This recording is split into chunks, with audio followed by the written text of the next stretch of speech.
Fala pessoal, estamos aqui hoje com mais um Clique Entrevista e a nossa convidada de hoje é a delegada Madeleine, a quem eu já agradeço aqui pela presença. Muito obrigado, delegada. Obrigada, Fabrício. Obrigado aos seguidores do Clique Campus, que é sempre muito bom e especial estar aqui com vocês. Nós que agradecemos. Delegada, você é pré-candidata, mas você não tem uma trajetória política até aqui. É seu primeiro passo. Sim. Como que você pretende mostrar ao campista que você tem capacidade para ser prefeita da cidade, tendo administrado somente uma delegacia? Porque é muito diferente, uma delegacia de uma prefeitura, né? Bom, eu vou governar a maior cidade do estado do Rio de Janeiro, como eu sempre fiz e por onde eu passei em todas as fases da minha vida, com muita garra, decisão e transformação. Por todas as delegacias onde eu passei, eu demonstrei essa capacidade de transformação da realidade, consegui demonstrar minha capacidade de gerir as pessoas e todos os processos e sempre eu mostrei resultados muito expressivos por onde eu passei. Então aqui a gente pode citar quando nós viemos para a delegacia de Guarulhos, que era uma das piores delegacias do estado, a gente tinha rato, então nossa equipe entrou, nós conseguimos fazer uma grande obra e hoje é uma referência no estado do Rio de Janeiro.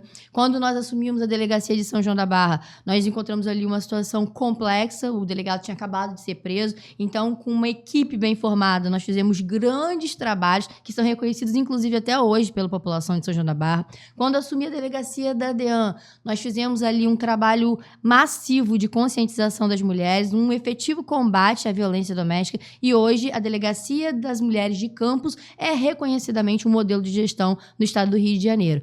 Só que tudo isso foi feito, né? Esse é o meu histórico, mas isso tudo foi feito com uma grande equipe. E com uma cidade desse tamanho, não pode ser diferente. A gente tem que trazer uma equipe séria, né, para um primeiro escalão, pessoas técnicas e que conheçam bem essa realidade da nossa cidade.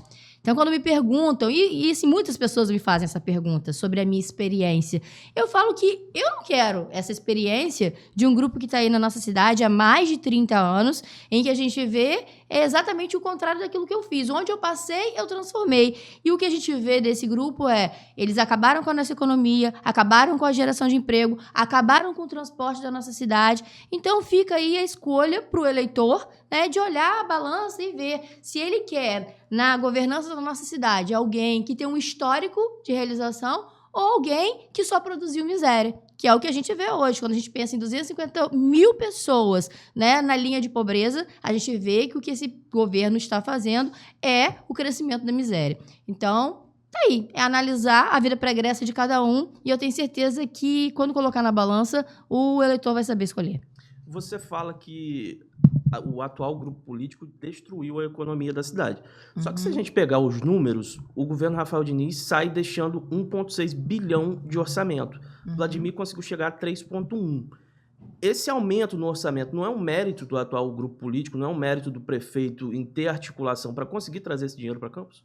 O problema, Fabrício, não é a quantidade de dinheiro. É o que a gente faz com esse dinheiro. Como que a gente gera esse dinheiro no orçamento. Então, não adianta falar em gestão se você não tem prioridade de gestão. Nesse orçamento de 3 bilhões, você vê, está faltando saúde, está faltando transporte, né? As pessoas não conseguem se locomover, a saúde, falta medicamento básico nas unidades básicas de saúde, falta leite para as crianças alérgicas, e ainda assim, construir esse orçamento através de situações que vão trazer desigualdade para a população é desumano, porque o que a gente viu aí foi aumento de receita através de um IPTU regressivo, que atingiu milhares de pessoas, quiseram taxar o IPTU até de casinha de cachorro. Eles iam criar um imposto contra as cerâmicas, ou seja, 70 cerâmicas iam ser inviabilizadas de continuar gerando empregos. Então, o que a gente precisa é ter seriedade com o dinheiro e não a inversão de valores. O que a gente vê nessa cidade hoje é asfalto sobre asfalto, é uma cidade que está maquiada e nós precisamos definitivamente traçar as prioridades e fazer isso com seriedade e transparência.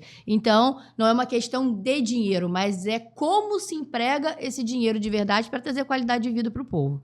Mas qual seria uma alternativa para esse dinheiro girar na cidade? Porque se o orçamento está ali, você disse que ele não está sendo bem utilizado, qual seria a solução, então? A principal forma, Fabrício, de fazer esse dinheiro girar é trazendo empresas para cá, né, fazendo com que empresas se interessem em vir para a nossa cidade, diminuindo a questão do ISS. Nós temos que falar, inclusive, na zona especial de negócio, que tanto foi falado por Vladimir na última campanha dele, e parece que ficou no esquecimento. A gente não fala mais da zona especial de negócio, importantíssima porque a gente tem aqui que atrair essas empresas, justamente porque a gente está num lugar muito privilegiado, Campos está muito próximo do Porto do Açu, e nós temos que explorar, sim, o Porto do Açu, para que além das empresas que eventualmente venham para cá, que a população possa ser capacitada para trabalhar, porque o que a gente vê é que os empregos são buscados em outros estados.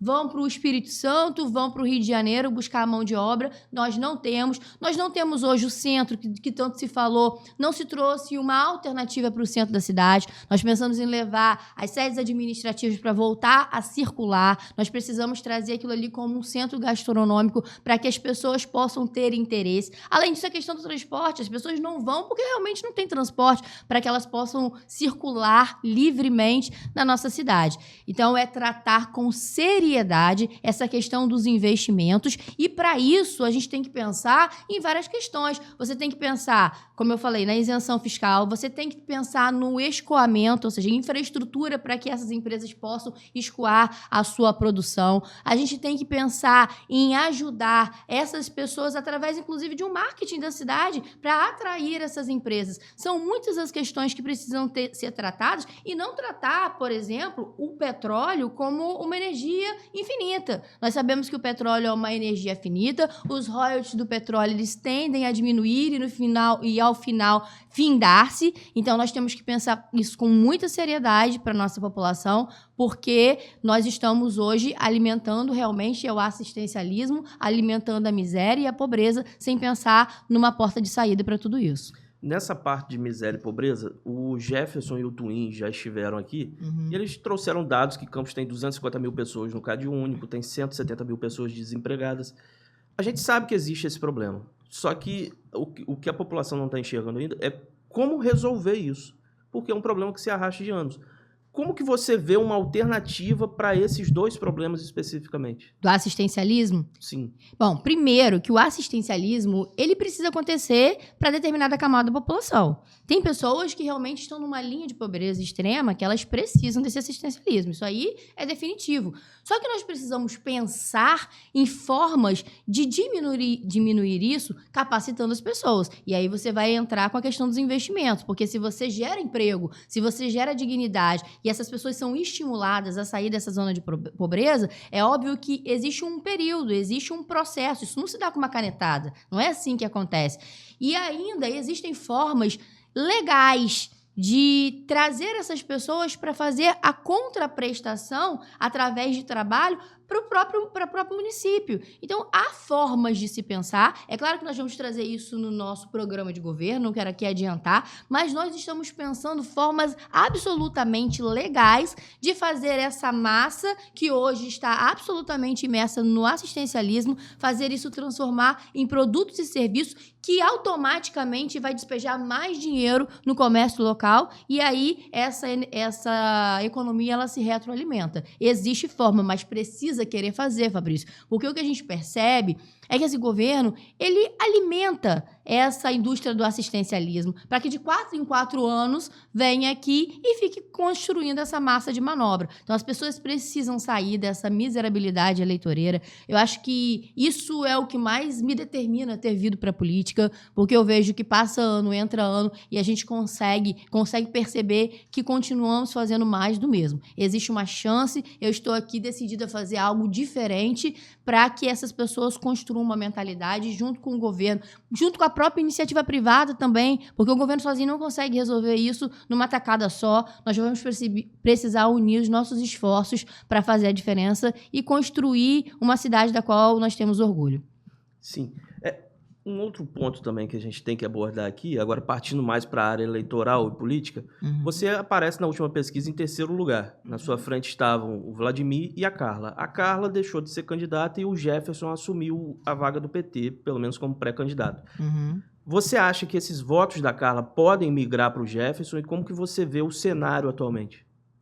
Olha, eu não acredito que esses votos vão migrar para o Jefferson. Eu acho que, em sua maioria, eles migram para mim, até pela similaridade, né, das figuras femininas, fortes, de firmeza.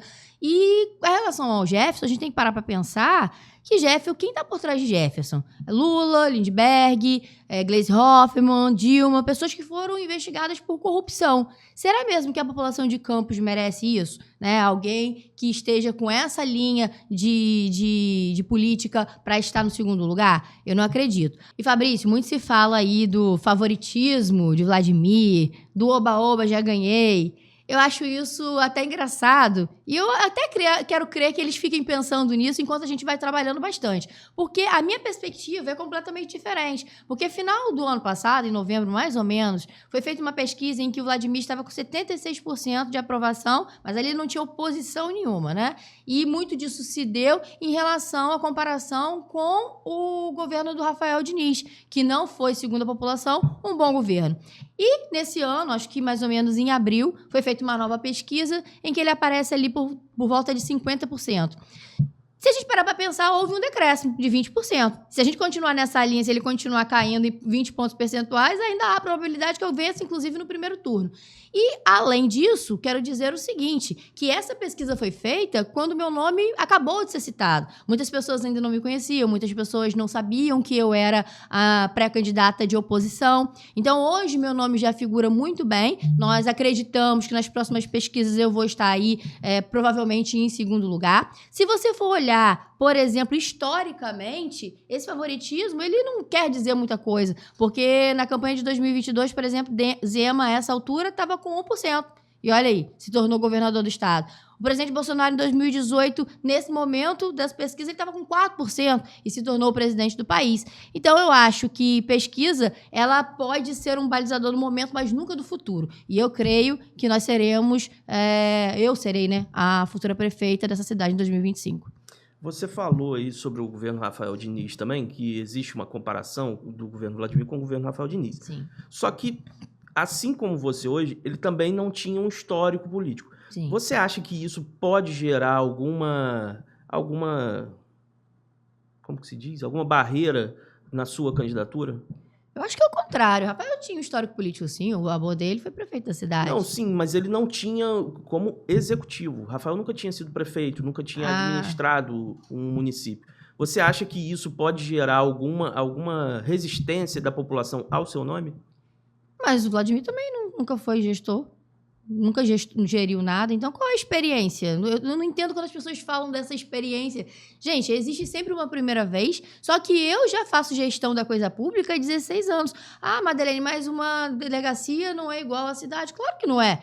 Mas eu já gerei bons frutos e aqueles que estão aí já demonstraram que não geraram bons frutos. Então, a gente tem a possibilidade de escolher. Ter ou não ter um histórico político, eu acho que, no fundo, isso me beneficia, porque o meu grau de rejeição é muito pequeno. Então, as pessoas me conhecem pela seriedade do meu trabalho, pela transformação que eu fiz na sociedade campista e justamente porque eu não tenho um histórico de pessoas de política na família. Ou seja, é alguém que realmente se levanta, que sai da sua zona de conforto. Eu tenho, Fabrício, uma vida estabilizada. Eu estou no último cargo da minha carreira, né? Tenho um marido que também é policial, 2 filhos casados. Então, eu me levanto, como eu costumo dizer, por um chamado de libertar essa cidade, de libertar esse povo dessa escravidão que a gente acaba vivendo por mais de 30 anos, com mais do mesmo. Então, eu estou muito decidida, eu estou muito firme naquilo que eu quero e tenho certeza que a população logo, logo vai perceber qual é a melhor escolha para 2025.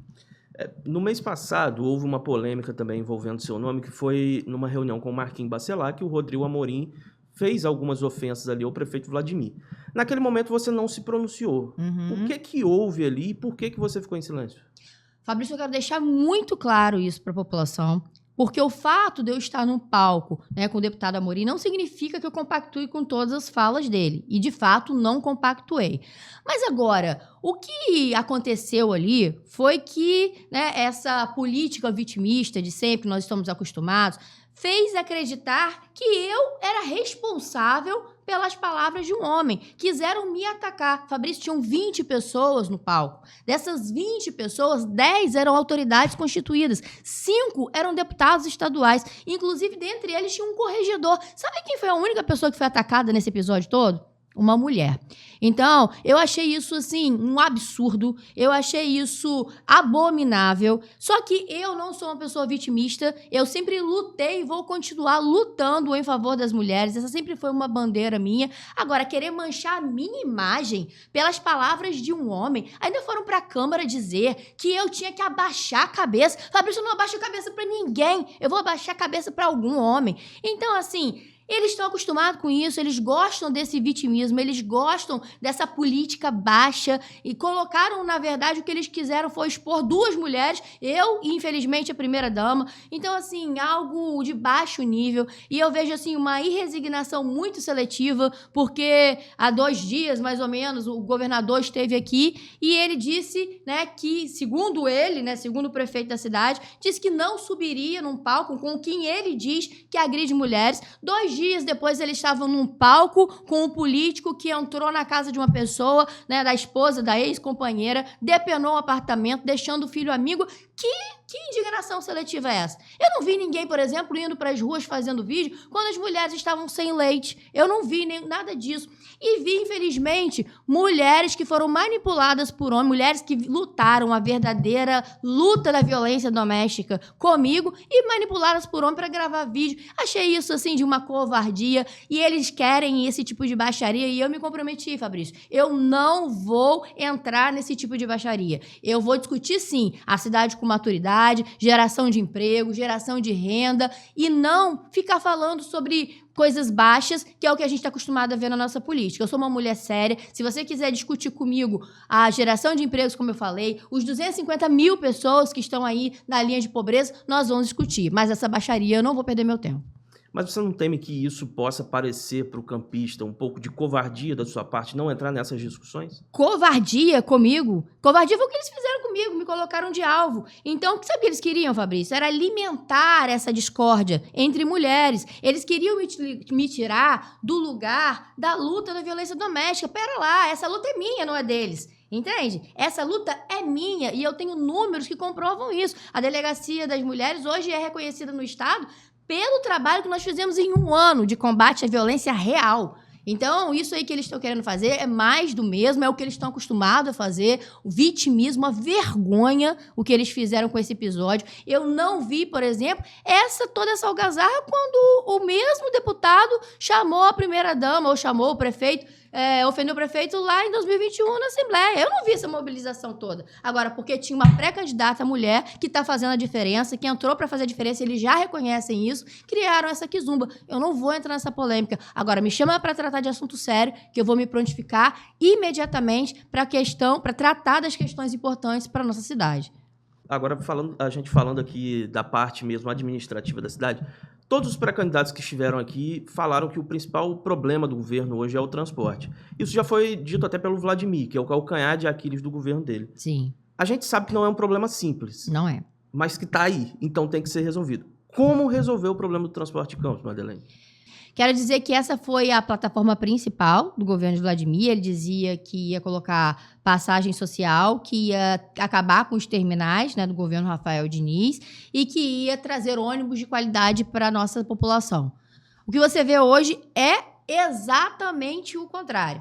As passagens estão mais caras. Ele está construindo terminais ao preço de 40 milhões, um absurdo. Nós temos aí, em momentos de construção, os terminais.